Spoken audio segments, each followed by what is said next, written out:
ഹാ, എന്താ ഒരു മണം അറിയാം.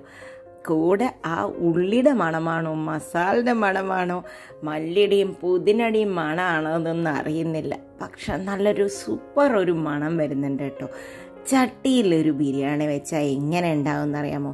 നല്ല സൂപ്പർ ടേസ്റ്റ് ആയിരിക്കും. കൂടെ ഒരു നാടൻ റായിത്തയും അച്ചാറും പപ്പടം കൂടി ആയാൽ നമ്മുടെ ഊണ് നല്ല കുശാലായിട്ടുണ്ടാവില്ലേ?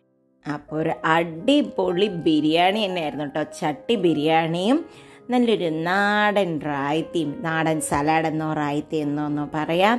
അതും വളരെ സിമ്പിളായിട്ട് ഉണ്ടാക്കാവുന്നതും പപ്പടവുമായിരുന്നു ഞങ്ങളുടെ ഇന്നലത്തെ ലഞ്ച്. ഇന്നത്തെ വീഡിയോ ഇതാ ഒരു സൂപ്പർ ചട്ടി ബിരിയാണിയാണ്. അപ്പം അതെങ്ങനെയാണ് നമുക്ക് നോക്കാം. ബിരിയാണിക്കായിട്ട് ആദ്യം ഞാനിവിടെ ബസ്മതി റൈസാണ് വേവിച്ചെടുക്കുന്നത്. അതിനായിട്ടൊരു പാത്രത്തിലേക്ക് വെള്ളം വെച്ചിട്ടുണ്ട്. അതിലേക്ക് ആവശ്യത്തിന് ഉപ്പിട്ട് കൊടുക്കാം. ഇനി അതിലേക്ക് കുറച്ച് ഡ്രൈ ആയിട്ടുള്ള മസാല ആയിട്ട് ഒരു 3 ബേ ലീവ്സും 3-4 ഏലക്കായ, 2 പട്ടട, അത്യാവശ്യം വലിപ്പമുള്ള 2 പട്ടട പീസ്, ഒരു 4 ഗ്രാമ്പു. ഇനി ഇട്ട് കൊടുക്കുന്നത് ഒരു ജാതിപത്രിയാണ്. ഒരു 4 പീസ് ജാതിപത്രി ഇട്ട് കൊടുത്തിട്ടുണ്ട്. അത് ഒരു ജാതിപത്രി ഫുള്ളായിട്ട് ഇടുകയാണെങ്കിൽ അതായാലും മതി. ഇതൊന്ന് വെള്ളം തിളക്കട്ടെ. ഇതാ ഇപ്പം നമ്മുടെ വെള്ളം അങ്ങോട്ട് തിളച്ച് വരുന്നുണ്ട്. കണ്ടോ, വെള്ളം ഇങ്ങനെ തിളച്ച് വരുന്നുണ്ട്. ഈ സമയത്ത് നമുക്ക് ഒരു 10 മിനിറ്റ് മുമ്പ് കുതിർത്ത് വെച്ചിട്ടുള്ള ബസ്മതി റൈസാണ് ഇട്ട് കൊടുക്കുന്നത്. ഇതൊന്ന് വേഗം തിളച്ച് ഒരു ഹാഫ് ബോയിലാകുമ്പോൾ തന്നെ നമ്മൾ ഈ റൈസ് വാർക്കുക കേട്ടോ. ഇപ്പം ഇതായിട്ടുണ്ട്. ഞാനിത് വാർക്കാൻ പോവാണ്. ഇനി ഇതിലേക്ക് കുറച്ച് മസാല ഉണ്ടാക്കണം. അതിനായിട്ട് ഒരു പിടി പുതിനയുടെ ഇല ഇടാം, ഒരു 5 വെളുത്തുള്ളി, അത്യാവശ്യം വലിപ്പമുള്ള വെളുത്തുള്ളി, ഒരു 2 പീസ് ഇഞ്ചി, കുറച്ച് വലിയ പീസ് ഇഞ്ചി തന്നെയാണ്, 3-4 പച്ചമുളകും കൂടി ഇട്ട് കൊടുത്തിട്ടുണ്ട്. അപ്പം ഇതിനെ നന്നായി ഒന്ന് ചതച്ചെടുത്തിട്ട് വരാം. വെള്ളമൊന്നും ചേർത്തിട്ടില്ല. ഇപ്പം ഇതാ റെഡിയായി വന്നിട്ടുണ്ട് മസാല. ഇനി ഞാൻ ചട്ടി ബിരിയാണി ആയതുകൊണ്ട് തന്നെ ചട്ടി വെച്ചിട്ടുണ്ട്. ചട്ടി ചൂടാവാൻ കുറച്ച് ടൈം എടുക്കും കേട്ടോ. അപ്പോൾ ഇതിലേക്ക് നന്നായിട്ടൊരു 2 ടേബിൾ സ്പൂണോളം ഗീ ഇട്ട് കൊടുത്തിട്ടുണ്ട്. ഗീ ഒന്ന് നന്നായി ചൂടായി വരട്ടെ. അപ്പോൾ അതിലേക്ക് ഞാൻ കുറച്ച് ഓയിലും കൂടി ഒഴിച്ചിട്ടുണ്ട്. ഒരു 2 ടേബിൾ സ്പൂൺ ഓയിലും കൂടി ഒഴിച്ചിട്ടുണ്ട്. ഇനി ഇതിലേക്ക് ഞാൻ തിന്നായി സ്ലൈസ് ചെയ്തിട്ടുള്ള 2 ഒനിയനാണ് സോട്ട് ചെയ്യുന്നത്. നല്ലോണം ഗോൾഡൻ കളർ ആവുന്നവരെ സോട്ട് ചെയ്തെടുക്കാം. ഇത് സോട്ടായി വരുമ്പോൾ ഇതിൽ നിന്ന് കുറച്ച് എടുത്ത് നമ്മളെ മുകളിലേക്ക് ടോപ്പിങ്ങിലേക്കുള്ളത് മാറ്റാം കേട്ടോ. ചട്ടിയിൽ ഉണ്ടാക്കുമ്പോഴുള്ള ഒരു ബുദ്ധിമുട്ട്, ചട്ടി ചൂടാവാൻ ഒരുപാട് ടൈം എടുക്കും. പക്ഷെ ചൂടായി കഴിഞ്ഞാൽ വളരെ ലോ ഫ്ലെയിമിൽ വെച്ചാൽ മതി. ആ ചൂട് അതുപോലെ മെയിൻറ്റെയിൻ ചെയ്യുകയും ചെയ്യാം. നമുക്ക് ചട്ടിയിൽ വെച്ച സാധനങ്ങൾ കുറേ നേരം ചൂടോടുകൂടി ഇരിക്കുകയും ചെയ്യും. ഇതാ അപ്പോൾ ഏകദേശം ആയിട്ട് കണ്ടോ. അപ്പോൾ ഇതാ നല്ല ഗോൾഡൻ കളറാകുമ്പോൾ കരിയേണ്ട ആവശ്യമില്ല കേട്ടോ. ഒരു ഗോൾഡൻ കളറാകുമ്പോൾ ഞാൻ ഇതിൽ നിന്ന് കുറച്ചെടുത്തിട്ട് ആ ടോപ്പിങ്ങിലേക്ക് മാറ്റുന്നുണ്ട്. ഇനി ബാക്കിയുള്ളതിലേക്ക് നമുക്ക് ബാക്കി സാധനങ്ങളും കൂടി ഒന്ന് ആഡ് ചെയ്ത് നല്ല അടിപൊളിയായിട്ട് മസാല ഉണ്ടാക്കാം. അപ്പോൾ ഇതാ ഇനി ഇതിലേക്ക് അരച്ച് വെച്ചിട്ടുള്ള മിക്സിനെയാണ് ഇട്ട് കൊടുക്കുന്നത്. ഇങ്ങനെ ഇട്ട് കൊടുക്കുമ്പോൾ നമുക്ക് ആ ഇഞ്ചിയുടെയും വെളുത്തുള്ളിയുടെയും ഫ്ലേവറൊക്കെ ശരിക്കും ഇതിലേക്ക് ഇറങ്ങും. ഇനി ഇതിലേക്ക് ഒരു വലിയ ടൊമാറ്റോ അരിഞ്ഞത്, അത്യാവശ്യം ഒരു 1/2 കപ്പോളം ടൊമാറ്റോ ഉണ്ട്. ഇനി ഈ ടൊമാറ്റോ ഇതിൽ കിടന്ന് നന്നായി കുക്കായി മാഷ് ആവണം. ഈ ബിരിയാണിയിൽ കുറച്ച് ഞാൻ ഓയിലൊക്കെ ഇട്ടിട്ട് തന്നെയാണ് കുക്ക് ചെയ്തിരിക്കുന്നത്. ഇത് മാഷ് ആവുന്നവരെ ആവട്ടെ. അപ്പം ഇതാ കണ്ടോ, ഇത് നല്ലോണം മാഷായി ആ ഒരു ഒനിയൻ്റെയും ടൊമാറ്റോ ഒക്കെ കൂടി നന്നായി ജോയിൻ ആയിട്ടുണ്ട്. ഇതിലേക്ക് നമുക്കിനി ആവശ്യത്തിന് മസാലകളും കൂടി ചേർത്തി കൊടുക്കാം. അപ്പം ഇനി അതിലേക്ക് ബാക്കിയുള്ള മസാലകളാണ്. ഒരു 1/4 ടീസ്പൂണോളം മഞ്ഞൾപ്പൊടി, കുറച്ച് എരിവുണ്ടാവണം ഈ ബിരിയാണി. അപ്പം ഞാൻ 1 ടീസ്പൂണോളം മുളക് പൊടി, എരിവ് വേണ്ടാത്തവർ കുറയ്ക്കാം കേട്ടോ. ഇനി ഇതിലേക്ക് ഒരു 2 ടീസ്പൂണോളം ബിരിയാണി മസാലയാണ് ഞാൻ ഇട്ട് കൊടുത്തിട്ടുള്ളത്. ഒരു 2 ടീസ്പൂണോളം നമ്മുടെ നല്ല കട്ടിയുള്ള തൈര്, അധികം പുളിയില്ലാത്ത തൈരും കൂടി ഇട്ട് കൊടുക്കാം നമുക്ക്.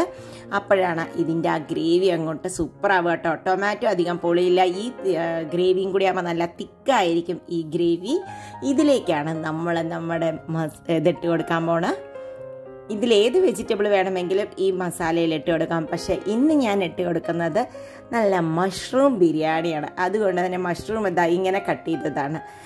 ഒരുപാട് തിന്നല്ല എന്നാൽ ഒരുപാട് തിക്കല്ലാതെ കട്ട് ചെയ്തതാണ്. ചുടുവെള്ളത്തിലിട്ട് കഴുകി പിഴിഞ്ഞെടുത്ത മഷ്റൂമാണ് ഇട്ട് കൊടുക്കുന്നത് കേട്ടോ.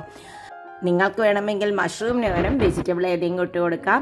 ഇത് നന്നായി ഒന്ന് മിക്സ് ചെയ്തെടുക്കാം. മഷ്റൂമിലുള്ള വെള്ളം കൂടി ഇതിലേക്ക് ഇറങ്ങും. ഈ മഷ്റൂമിലേക്ക് മസാലയൊക്കെ ശരിക്കും പിടിക്കട്ടെ. ടേസ്റ്റ് ചെയ്തപ്പോൾ ഉപ്പ് കുറവായിരുന്നു. അപ്പോൾ കുറച്ച് ഉപ്പ് നന്നായി ഇട്ട് കൊടുത്ത് ഒന്നും കൂടി അതിനെ ഒന്ന് മിക്സ് ചെയ്തെടുക്കുന്നുണ്ട് കേട്ടോ. ആ ജിഞ്ചറും ഗാർലിക്കൊക്കെ ചതച്ചിട്ടത് കൊണ്ട് തന്നെ അതിൻ്റെ ടേസ്റ്റ് ഉണ്ടാവും. ഇതൊന്ന് അടച്ച് വെച്ചൊരു 5 മിനിറ്റ് കുക്ക് ചെയ്യാം. ഇപ്പം കണ്ടോ, മഷ്റൂമത്തെ വെള്ളമൊക്കെ ഇറങ്ങി, അതുകൂടാതെ മസാലയൊക്കെ ശരിക്കും നല്ലൊരു ഫ്ലേവറൊക്കെ വരുന്നുണ്ട്. തൈര് നിങ്ങൾ പുളിക്ക് അനുസരിച്ച് ചേർക്കണം. അപ്പം നിങ്ങളുടെ പുളി അധികം ഇല്ല എങ്കിൽ അത്ര വേണ്ട.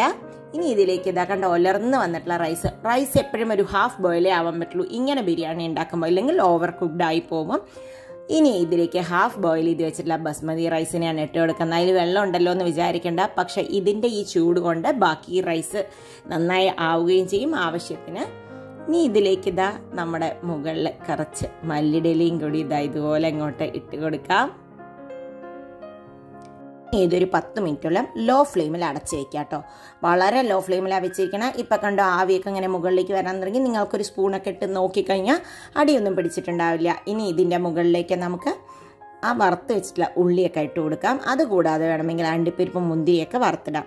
ഇനി എഗെയിൻ ഞാനൊരു 5-10 മിനിറ്റോളം ലോ ഫ്ലെയിമിൽ കേട്ടോ വളരെ ലോ ആക്കി വെച്ചിട്ടുണ്ട്. അപ്പോഴാണ് ഫുള്ളായിട്ട് ദമ്മൊക്കെ കയറി ഇതാ നമ്മുടെ ചട്ടിയിൽ വെച്ചിട്ടുള്ള ആ ബിരിയാണി അങ്ങോട്ട് റെഡി ആയിട്ടുണ്ട് കേട്ടോ. സൂപ്പറായിട്ട് മണമൊക്കെ, അത് പെർഫെക്റ്റ്ലി കുക്ക്ഡാണ്. അപ്പോൾ ഇത് ഓഫ് ചെയ്യാം. ഇനി നമുക്ക് പോയിട്ട് സലാഡ് ഉണ്ടാക്കാം. ഇതൊരു നാടൻ സംഭവമാണ്. നിങ്ങൾ പലരും വീട്ടിലുണ്ടാക്കുന്നതായിരിക്കും, അറിയാത്തവരുണ്ടെങ്കിൽ നോക്കിക്കോളൂ. അപ്പോൾ അതിനായിട്ട് ഒനിയൻ നന്നായിട്ട് ഇതാ ചെറുതായി അരിഞ്ഞിട്ടുണ്ട്. അതിലേക്ക് ഒരു ഒനിയനെയാണ് എടുത്തത് ഞാൻ. ഇനി അതിലേക്ക് ഒരു 1/2 പീസ് ടൊമാറ്റോയും കൂടി ഇട്ട് കൊടുത്തിട്ടുണ്ട്. ചെറുതായി അരിഞ്ഞിട്ടുള്ള 2-3 പച്ചമുളകും കൂടി ഇട്ട് കൊടുക്കുക. ആവശ്യത്തിന് ഉപ്പിട്ട് കൊടുത്തതിന് ശേഷം ഇതിനെ നിങ്ങൾക്ക് ഒന്നുമില്ലെങ്കിൽ മാഷർ വെച്ച് അമർത്താം, ഇല്ല എങ്കിൽ കൈകൊണ്ടാവും ഇതിനെ ഒന്ന് നന്നായി മിക്സ് ചെയ്യുക. പ്രത്യേകിച്ച് ആ പച്ചമുളകിനെ ഒന്ന് ഉടച്ചു കൊടുക്കുക. അങ്ങനെ ഉടച്ച് കൊടുത്തിട്ടുണ്ട്. അപ്പോൾ നല്ലോണം മിക്സ് ആവും ഇത് തമ്മിൽ കേട്ടോ. ഇനി ഇതിലേക്ക് ആവശ്യത്തിന് തൈരും കൂടി ഇട്ട് കൊടുത്ത് നന്നായി ഇങ്ങോട്ട് മിക്സ് ചെയ്യുക. ഇങ്ങനെ കൈകൊണ്ട് മിക്സ് ചെയ്യുമ്പോഴോ അല്ലെങ്കിൽ മാഷർ കൊണ്ട് മിക്സ് ചെയ്യുമ്പോൾ മാത്രമേ അതിൽ ആ പച്ചമുളകും ഒനിയനും ടൊമാറ്റോയും കൂടി മിക്സായിട്ട് അതിനൊരു സ്പെഷ്യൽ ഫ്ലേവറാണ്. ഇത് ഇങ്ങനെ മിക്സ് ചെയ്യാതെ നിങ്ങൾ വെറുതെ മിക്സ് ചെയ്ത് കഴിഞ്ഞാൽ ആ ഒരു ഫ്ലേവറോ ടേസ്റ്റോ കിട്ടുകയില്ല. അതുകൊണ്ടാണ് ഞാൻ കൈകൊണ്ട് മിക്സ് ചെയ്തത്. അതല്ല എങ്കിൽ നിങ്ങൾക്ക് മാഷർ വെച്ചിട്ട് മിക്സ് ചെയ്യുകയും ചെയ്യാം. ഇപ്പോൾ ഇതാ സലാഡും റെഡി. അതിനെ ഒരു ബൗളിലേക്ക് മാറ്റിയിട്ടുണ്ട്. ഈ ഉള്ളിയും തക്കാളിയും കൂടിയുള്ള ഈ റായിത്തുണ്ടല്ലോ, ഇത് സാധാരണ വെറും ചോറിൻ്റെ കൂടെ കഴിക്കാനും ടേസ്റ്റ് ആട്ടോ. വെറും ചോറും ഇതും മാത്രമാണെങ്കിലും നല്ല സൂപ്പർ. അച്ചാറും വേണമെങ്കിൽ അച്ചാറോ കൊണ്ടാട്ടുണ്ടെങ്കിൽ അതാണെങ്കിലും സൂപ്പറാണ്. അപ്പം ഞങ്ങൾ ഇനി ലഞ്ച് കഴിക്കാമെന്ന് വിചാരിച്ച് ഇതാ ചട്ടി ബിരിയാണി ഒന്ന് തുറന്നു നോക്കാം. എന്താ ഒരു മണം അറിയോ, നല്ല സൂപ്പർ ഫ്ലേവർ ഉണ്ട് ഈ ബിരിയാണിക്ക്. കൂടാതെ ഇതാ റായിത്തയുമുണ്ട്, നമ്മുടെ അച്ചാർ പപ്പട്, സാധാരണ പപ്പടല്ല ഇത് ലിജിത് പപ്പടായിരുന്നു. അപ്പം ഇനി ഇതൊന്ന് വിളമ്പി നോക്കാം നമുക്ക് എങ്ങനെ ഉണ്ടെന്ന്. ഗ്രേവിയും ഇതൊക്കെ ആയിട്ട് ഹോട്ടലുള്ള ബിരിയാണി തോറ്റു കൂട്ടോ. ഈ ബിരിയാണിയുടെ മുൻപിൽ അത്രയും സൂപ്പറായിട്ടുണ്ട്. ആ ഫ്ലേവർ കണ്ടോ, ആ മഷ്റൂമിൻ്റെ ഗ്രേവിയൊക്കെ പെർഫെക്റ്റ് ആയിട്ട് കുക്കായിട്ടുണ്ട്. ഇനി കുറച്ച് റായത്തിയും കൂടി ഇതങ്ങനെ ഒഴിക്കാം നമുക്ക്. ഇത് ഞങ്ങൾ 4 പേർക്കുള്ള ബിരിയാണി ആയിരുന്നു. അപ്പം നിങ്ങളും ഒന്ന് ട്രൈ ചെയ്ത് നോക്കൂ. നല്ല സൂപ്പർ ചട്ടി ബിരിയാണി. വളരെ പെട്ടെന്ന് ടേസ്റ്റി ആയിട്ട് നമുക്ക് തന്നെ വീട്ടിൽ ബിരിയാണി ഉണ്ടാക്കിയെടുക്കാം. അപ്പം ഈ ചട്ടി ബിരിയാണി എല്ലാവരും ഒന്ന് ട്രൈ ചെയ്ത് നോക്കുമല്ലോ. വീണ്ടും അടുത്ത വീഡിയോയുമായി വരാം. അതുവരേക്കും ബൈ. Thank you.